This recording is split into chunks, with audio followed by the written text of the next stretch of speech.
नमस्कार दोस्तों, स्वागत है आप सभी का फिर से एक बार स्टूडेंट सॉल्यूशन क्लासेस की सीरीज जिसका नाम है टॉप 10 वाली क्लास, जहां पर हम रोजाना ले रहे हैं 10 प्रश्न जो कि महत्वपूर्ण है आपकी परीक्षाओं के लिए।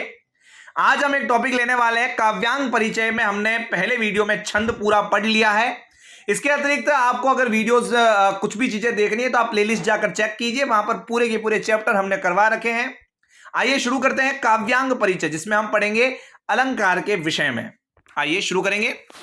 सबसे पहले कुछ बात कर लेते हैं कि महत्व इसका नहीं है कि हमारे पास कितना है।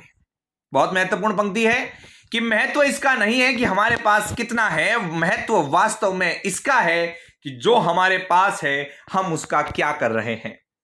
यह महत्वपूर्ण नहीं रखता है कि आपने कितना कर लिया है, यह महत्वपूर्ण है कि अब आप क्या कर रहे हो और उसका प्रभाव आपके भविष्य पर पड़ने वाला है। भूतकाल आज पर और आज भविष्य पर टिका हुआ है। इसी मूल मंत्र के साथ हम प्रारंभ करते हैं हमारी कक्षा को। पहला प्रश्न है कि अलंकार की परिभाषा उदाहरण सहित लिखिए। यहां पर आपको एक चित्र दिखाई दे रहा है, ठीक है। अब इस महिला को आप देखिए, यहां पर इस महिला को आप देखेंगे तो आपको पता चलेगा किस प्रकार श्रृंगार युक्त होने पर महिला कितनी सुंदर और सुशील दिखाई दे रही है, और वहीं श्रृंगार विहीन होने पर उसकी क्या मनोदशा और क्या दशा हो रखी है।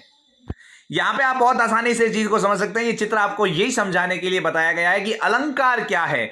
अलंकार वास्तव में ये गहने हैं, अलंकार वास्तव में ये चूड़ियां हैं, अलंकार वास्तव में ये हार है जो किसी भी स्त्री की सुंदरता में क्या कर देता है, चार चांद लगा देता है। तो आइए शुरू करते हैं, अलंकार की परिभाषा को समझते हैं। देखिए, अलंकार शब्द का अर्थ है आभूषण या गहना। देखिए विद्यार्थियों, अलंकार का क्या मतलब है? आभूषण या गहना।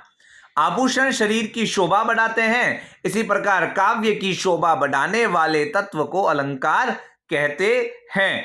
काव्य की शोभा बढ़ाने वाले जिसके माध्यम से काव्य में चार चांद लग जाए, सुनने वाला आनंदित हो जाए, उसे अलंकार कहते हैं।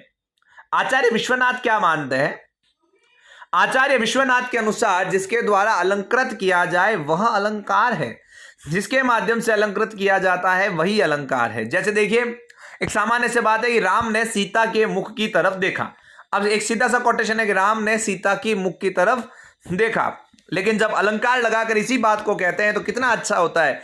सिय मुख शशि भय नयन चकोरा, सिय मुख शशि भय नयन चकोरा, अर्थात राम के नेत्र रूपी चकोर सिय मुख शशि सीता के मुख रूपी चंद्रमा को देखने लगे। देखिए कितना बढ़िया अलंकार यहां पर लगा दिया है। जिस प्रकार चकोर पक्षी दिन रात चंद्रमा को देखता रहता है, उसी प्रकार राम के चकोर रूपी नेत्र सिया के चंद्रमा रूपी मुख को देखते हैं।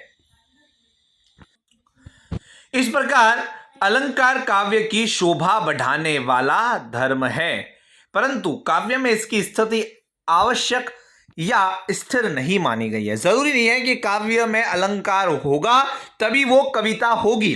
बिना अलंकारों के भी कविता होती है, क्योंकि जब व्यंग्यार्थ होता है, जब ध्वनि अथवा रस की प्रधानता रहती है, तब अलंकार विधान आवश्यक नहीं माना गया है। जब इतनी ध्वनि हो, मतलब काव्य ऐसा लिखा जाए कि आप सीधा सटक समझ में आ जाए और उसकी बात व्यंग्यार्थ हो जाए, तो अपने आप ही वहां पर अलंकारों की कोई आवश्यकता ही नहीं रहती है, स्वतः ही वह काव्य बहुत अच्छा हो जाता है। सामान्य सी परिभाषा मैं दोबारा रिवाइज करवा देता हूं।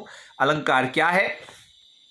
अलंकार आभूषण है, गहना है, काव्य की शोभा बढ़ाने वाले तत्व को हम अलंकार कहते हैं। ठीक है, चलिए आगे बढ़ते हैं अगले प्रश्न की तरफ। अगला प्रश्न क्या है? अन्योक्ति अलंकार की परिभाषा लिखिए। अन्योक्ति, अन्योक्ति, अन्य उक्ति, यह शब्द देखो, हर शब्द अपना अर्थ स्वयं बताता है। अन्योक्ति, अन्य उक्ति, यानी कोई अन्य बात कही जा रही है, जहां अप्रस्तुत उपमान के वर्णन के माध्यम से प्रस्तुत का ज्ञान होता है। जहां अप्रस्तुत उपमान के माध्यम से प्रस्तुत उपमेय का ज्ञान होता है, वहां अन्योक्ति अलंकार होता है। यह एक अर्था अलंकार है। इसको अन्योक्ति इसलिए कहा जाता है कि जिसमें कुछ कहना होता है उससे न कहकर अन्य से कहा जाता है, इस प्रकार उसको सूचित किया जाता है। इसमें किसी वस्तु का सीधा वर्णन न करके उसी के समान किसी वस्तु का वर्णन करके उस वस्तु का ज्ञान करवाया जाता है। मतलब सीधा सटीक आपसे नहीं कहेंगे, घुमाकर बात कहेंगे। समझ में आ रही ना बात? घुमाकर बात करना अन्योक्ति है। सीधा सटीक नहीं कहा जाता है, जो बात समझानी है उसको घुमाकर कहा जाता है। ठीक है। माली आवत देख के, जैसे आप सुनिए, माली आवत देख के कलियन करे पुकार, फूली फूली चुन लिए अब हमारी बार। यानी कि माली को आते हुए देखकर कलियां चिल्लाने लगी कि फूलों को तो चुन लिया गया है, आज फूलों को तोड़ लिया गया है, कल हम भी फूल बनेंगे और हमें भी यूं ही तोड़ लिया जाएगा।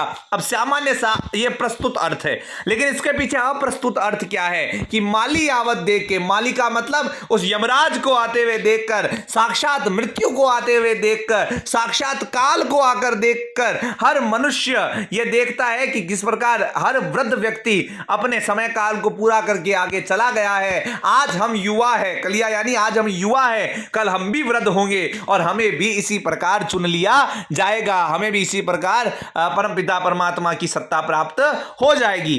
तो समझ में आ गई ना बात? यानी बात कुछ और हो रही है, इसमें किसी वस्तु का सीधा वर्णन न करके उसी के समान किसी वस्तु का वर्णन करके उस वस्तु का ज्ञान करवाया जाता है। वहां विद्यार्थियों अन्योक्ति अलंकार होता है। अब देखिए, अन्योक्ति अलंकार के उदाहरण लिखिए। तीसरा प्रश्न, उदाहरण देखते हैं। यह उदाहरण बहुत फेमस उदाहरण है। महाकवि बिहारी ने इस उदाहरण को अपने राजा को कहा था। उनके राजा जी जो थे, उनकी नई नई शादी हुई और शादी होने के बाद में वो तुरंत ही अपनी रानी के साथ ही दिन रात रहने लग गए। वो राजपाट की सारी व्यवस्थाएं भूल गए। तो ऐसे राजा को अपने देश के प्रति ध्यान आकृष्ट करवाने के लिए, अपने राजकाज के प्रति ध्यान आकृष्ट करवाने के लिए बिहारी ने यह दोहा लिखा था। बहुत ही प्यारा दोहा है। नहीं पराग नहीं मधुर मधु, नहीं विकास ई काल, अली कली ही सो बंधियो, आगे कौन हवाल। राजा जय सिंह को लिखा था कि यहां अली को कली पर मंडराने से मना किया गया है। अली यानी भंवरा, कली यानी कि कलियां जो होती है ना, कलियां फूल से बनने से पूर्व की जो स्थिति होती है उसे कली कहते हैं, क्योंकि अभी वह अविकसित है, फूल नहीं बनी है। यानी राजा ने जिस रानी के साथ शादी की है वो बहुत अविकसित है, वो अभी युवा अवस्था के किशोरावस्था में ही है, ये किशोरावस्था में ही है। और जब वो युवा अवस्था में आ जाएगी तब राजा की क्या स्थिति होगी। अभी से राजा जो है वो रानी के प्रेम में इतना आसक्त हो रखा है, इतना बंधा हुआ है, आज वो कली कल जब फूल बन जाएगी, कल जब वो यौनावस्था को प्राप्त कर जाएगी, उस समय राजा की क्या स्थिति होगी। अली के माध्यम से राजा जय सिंह को अपनी नवोढार रानी के प्रेम बंधन में बंधकर राज्य पालन के कर्तव्य से विमुख होने के प्रति सतर्क किया गया है। यह दोहा है महाकवि बिहारी दास जी का। फिर से इसको लिखिए, फिर से सुन लीजिए कि नहीं पराग नहीं मधुर मधु, नहीं विकास इही काल, अली कली ही सो बंधियो, आगे कौन हवाल। महाराजा जय सिंह अपनी पत्नी के प्रेम में आसक्त हो चुके थे, तो बिहारी ने उनको ये दोहा लिखकर भिजवाया कि अभी तो ये कली पकी ही नहीं है, अभी तो केवल ये कली है, अभी ये पुष्प बनी नहीं है, ना तो इसमें मधु है ना इसमें रस है। अभी से आप इसके प्रेम में इतने आसक्त हैं, तो जब ये युवा अवस्था को प्राप्त होगी तब आपकी क्या स्थिति होगी और तब राज्य की क्या स्थिति होगी। तो यहां पर ये अन्योक्ति है। अगला देखिए, 10 दिन आदर पाई के करिले आपू बखान, 10 दिन आदर पाई के करिले आपू बखान, जो लगी काग सराद पकू तो लगी तब सम्मान। देखिए, यहां थोड़े समय के लिए महत्व या सम्मान प्राप्त करने वाले मनुष्य प्रस्तुत है तथा कौवा अप्रस्तुत है। देखिए, 10 दिन आदर पाई के, कौवे को क्या होता है, जब श्राद्ध पक्ष चल रहा होता है, हाँ, तब कौवा दादाजी बन जाता है, परदादाजी बन जाता है, उसके आगे हाथ जोड़े जाते हैं, है ना, उसका सम्मान किया जाता है, उसको विभिन्न प्रकार के पकवान खिलाए जाते हैं, है ना। तो 10 दिन आदर पाई के करिले आपू बखान, जो लगी काग सराद पकू तो लगी तब सम्मान। कौवे के माध्यम से आत्म प्रशंसा करने वाले व्यक्तियों को घमंड से बचने तथा लोगों के साथ असम्मानजनक व्यवहार करने से रोका गया है। कि भैया क्या हो जाता है कि कौवे को 10-15 दिन 10-12 दिन क्या है, श्राद्ध पक्ष के महीने में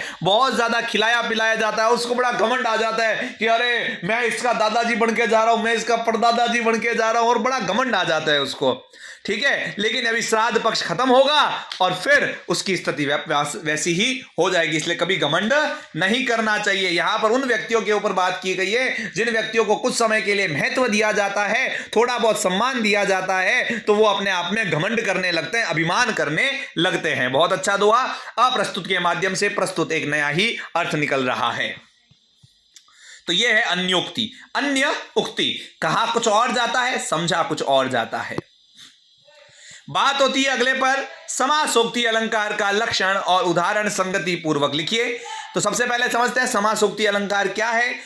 परोक्ति भेद के श्लिष्ट समासोक्ति, परोक्ति भेद के श्लिष्ट समासोक्ति, अर्थात समासोक्ति अलंकार उसे कहते हैं जिसे श्लिष्ट, प्रकृत और अप्रकृत दोनों अर्थों में असंगत विशेषणों की परोक्ति अर्थात बोधकता कहा जाता है। देखिए इसका अर्थ आपको उदाहरण से ज्यादा समझ में आएगा कि समासोक्ति क्या है। देखिए, सिंधु सेज पर धरा वधु अब तनिक संकुचित बैठी सी, प्रलय निशा की हलचल स्मृति में मान किए सी ऐठी सी। सिंधु सेज पर धरा वधु, यहां पर देखिए हर बार जो है ना दो अर्थ चल रहे हैं। ये समासोक्ति है। अन्योक्ति अन्य उक्ति, समासोक्ति समान उक्ति। सिंधु रूपी सेज पर, सागर रूपी सेज पर धरा वधु, ठीक है ना, धरा रूपी धरती रूपी वधु जो है तनिक संकुचित बैठी सी, संकुचित थोड़ी सी बैठी हुई है, प्रलय निशा की हलचल स्मृति में मान किए सी ऐठी सी। वो जानती है कि उसमें प्रलय है, वो जानती है कि वो कुछ भी कर सकती है, तो यहां पर उसको अपने ऊपर बहुत मान है। इसमें समान विशेषणों के द्वारा धरा व नायिका का वर्णन एक साथ किया गया है। एक जैसे विशेषणों के साथ एक जैसा उदाहरण दिया जाए, वहां समासोक्ति अलंकार होता है। विभिन्नता समझने का प्रयास करें आप। अन्योक्ति में आपको कोई बात कही गई, उसका अर्थ अलग निकलता है, और समासोक्ति में एक प्रकार से समान शब्दों को लगा दिया जाता है। सिंधु सेज, सिंधु रूपी सेज, धरा वधु, धरा रूपी वधु यानी वधु के लिए, और सिंधु दोनों के सेज और सिंधु के लिए ये दोनों बात समान है, धरा और वधु के लिए दोनों बात समान है। तनिक संकुचित बैठी सी, आज चुपचाप बैठी है, लेकिन उस धरा में, उस धरती के अंदर भी प्रलय के कारी अंश अंकुश छिपे हुए। हम जानते हैं कि जब धरा हिलती है तो भूकंप, ज्वालामुखी जैसी चीजें हमें देखने को मिलती है। उसी प्रकार जब नारी क्रोधावस्था में होती है तो प्रलय निश्चित रूप से संभव है। प्रलय निशा की हलचल स्मृति में मान किए सी ऐठी सी। तो यहां पर कौन सा अलंकार है बंधु? यहां पर अलंकार है समासोक्ति। अगले प्रश्न पर आते हैं। पांचवा प्रश्न हमारा, पांचवा प्रश्न है विभावना अलंकार किसे कहते हैं?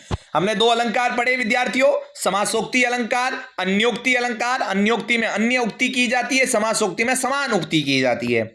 विभावना अलंकार क्या है? विभावना अलंकार वहां होता है जहां कारण का अभाव होने पर भी कार्य संपन्न होता दिखाई दे। मतलब कारण नहीं है फिर भी काम हो रहा है, ठीक है। कहीं कहीं कल्पित कारण, अपर्याप्त कारण होने पर भी कार्य होता वर्णित किया जाए। जैसे चले बिनु पांव सुने बिनु काना, बिना पांव चल रहा है, बिना कान सुन रहा है ना। तो ये बिनु शब्द लगाते ही क्या हो गया? कारण नहीं है फिर भी काम हो रहा है, वहां विभावना अलंकार होता है। यह विशेषोक्ति अलंकार के विपरीत है। विशेषोक्ति के कारण होने पर भी कार्य नहीं होता है। विशेषोक्ति, यहां पर देखो एक और अलंकार के बारे में आपको चिन्हित कर दिया है कि विशेषोक्ति अलंकार क्या होता है। जहां पर कारण होने पर भी काम ना हो वहां विशेषोक्ति है, और जहां कारण होने पर भी, कारण न होने पर भी काम हो वहां पर विभावना अलंकार होता है। आप इसको शॉर्ट एंड स्वीट इतना समझ लीजिए, जहां पर रीजन नहीं है बट फिर भी वर्क हो, है ना, काम को करने का साधन नहीं है फिर भी काम हो, वहां विभावना अलंकार होता है। समझते हैं, विभावना का उदाहरण लेते हैं। देखिए, पद बिनु चले सुने बिनु काना, कर बिनु करम करे विधि नाना। पद बिनु चले सुने बिनु काना, कर बिनु करम करे विधि नाना। देखिए, पद बिनु चले, बिना पाँव चल रहे हैं, सुने बिनु काना, और बिना कान सुनते हैं, कर बिनु कर्म करे विधि नाना। कर यानी बिना हाथों के ही विविध प्रकार के कर्म करते हैं, अर्थात यहां पर निर्गुण ब्रह्म की बात कही गई है, या निराकार ईश्वर का वर्णन है, उसके बिना पैरों के चलने, बिना कानों के सुनने, बिना हाथों के काम करने का वर्णन है, अतः यहां विभावना अलंकार है। देखिए अगला अलंकार, क्यों न उत्पात होई बैरिन के झुंड में, कारे घन उमड़ी अंगारे बरसत है। यहां युद्ध क्षेत्र में शत्रु सेना में उत्पात होने का कारण काले बादलों द्वारा अंगारों की वर्षा होना बताया गया है। यहां कारण बादलों द्वारा अंगारे बरसाना वास्तव में कारण नहीं है, वास्तविक कारण न होने पर भी किसी अन्य कल्पित कारण द्वारा कार्य होने का विभावना अलंकार कहा गया। देखो क्या है जी, काले घन उमड़ी अंगारे बरसत है, ठीक है ना। कोई वास्तव में काले घन नहीं उमड़े। काले घन उमड़ने का यहाँ तात्पर्य क्या है कि युद्ध के अंदर हर सेना एक दूसरे पर भयंकर रूप से टूट रही है, एक कल्पित कारण लिया गया है, कल्पित कारण लिया गया है। यहां पर भी विभावना अलंकार है। अन्यथा सबसे बढ़िया उदाहरण, बहुत आसान, पद बिनु चले सुने बिनु काना, कर बिनु कर्म करे विधि नाना। बहुत आसान और बहुत इजीली आप लिख सकते हैं। सातवां प्रश्न, आज का सातवां प्रश्न है हमारा, व्यतिरेक अलंकार किसे कहते हैं। व्यतिरेक समझिए इसको भैया। व्यतिरेक अलंकार वह अलंकार होता है जिसमें उपमान की उपेक्षा उपमेय का उत्कर्ष दिखाई दिया जाता है। समझिए विद्यार्थियों, व्यतिरेक अलंकार वह अलंकार है जिसमें उपमान की अपेक्षा उपमेय का उत्कर्ष दिखाया जाता है। सबसे पहले आपको यह समझना चाहिए उपमान क्या होता है, उपमेय क्या होता है। यह समझ में आएगा तो समझ में आएगा ना। देखो उपमान और उपमेय में क्या फर्क है।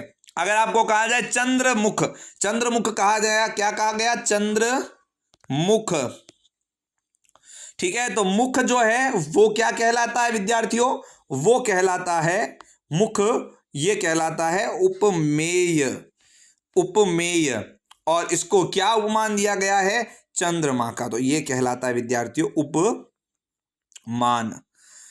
मैं आशा करता हूं ये दोनों चीज समझ में आ गई, उपमेय क्या है और उपमान क्या है, समझ में आ गई ना।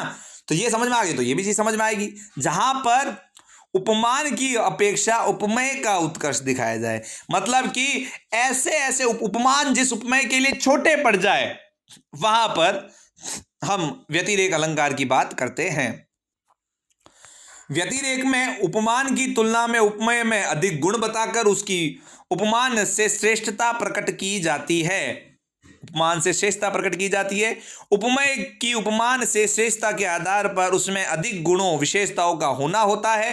प्रतीप अलंकार में उपमेय की तुलना में अधिक जोर रहता है, जिस गुण की अपेक्षा उपमेय उपमान जैसे चंद्रमा की कांति से सीतामुख की कांति अधिक मनोहर है। समझिए यहां पर इस बात को समझिए कि कैसे बात की गई है कि चंद्रमा की कांति से सीता के मुख कांति अधिक मनोहर है। यानी अब चंद्रमा क्या है, चंद्रमा उपमान है और सीता का मुख क्या है, उपमेय है। यानी सीता इतनी ज्यादा सुंदर है, इतनी ज्यादा उसके चेहरे की कांति है कि चंद्रमा भी उसके सामने फीका नजर आता है। किंतु व्यतिरेक अलंकार में उपमेय में उपमान से गुणों अथवा विशेषताओं को अधिक बताकर उपमेय को श्रेष्ठ सिद्ध किया जाता है। आइए समझते हैं उदाहरण से और अच्छे से। उदाहरण देखिए, संत हृदय नवनीत समाना, कहा कविन परि कहे न जाना। निज पर ताप द्रवे नवनीता, पर दुख द्रव ही सुसंत पुनीता। देखिए क्या है, संत हृदय नवनीत समाना। नवनीत का तात्पर्य होता है मक्खन, ठीक है ना। संतों का हृदय कैसा है विद्यार्थियों, मक्खन के समान है। कहा कविन परि कहे न जाना, कि उनको हम कैसे पार कर सकते, उसको कहा नहीं जा सकता। निज परताप द्रवे नवनीता। अब देखिए संत, अब यहां पर मैंने कहा ना उपमान को नीचे देंगे, उपमेय बड़ा बना देंगे। निज परताप द्रवे नवनीता, पर दुख द्रव ही सुसंत पुनीता। निज पर ताप, अपने ही ताप के कारण। नवनीत क्या यानी मक्खन जो है वो अपने ताप के कारण बना है। पर दुख द्रव ही सुसंत पुनीता, लेकिन जो साधु संत है वह दूसरे के दुख को देखकर द्रवित हो जाते हैं। समझिए इस बात को कि संत हृदय ये क्या है, ये उपमेय है, ये उपमेय है और नवनीत इनका उपमान है। नवनीत क्या है, उपमान है। मैंने जैसा कहा आपको नवनीत यानी मक्खन से तुलना की गई है।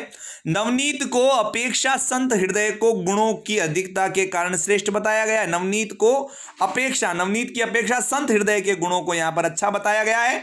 नवनीत स्वयं के ताप से पिघलता है, मक्खन जो है वो ताप से पिघल जाता है, किंतु संत हृदय दूसरों के दुख को देखकर द्रवित होता है, अपने ताप से नहीं। समझ में आ गई बात?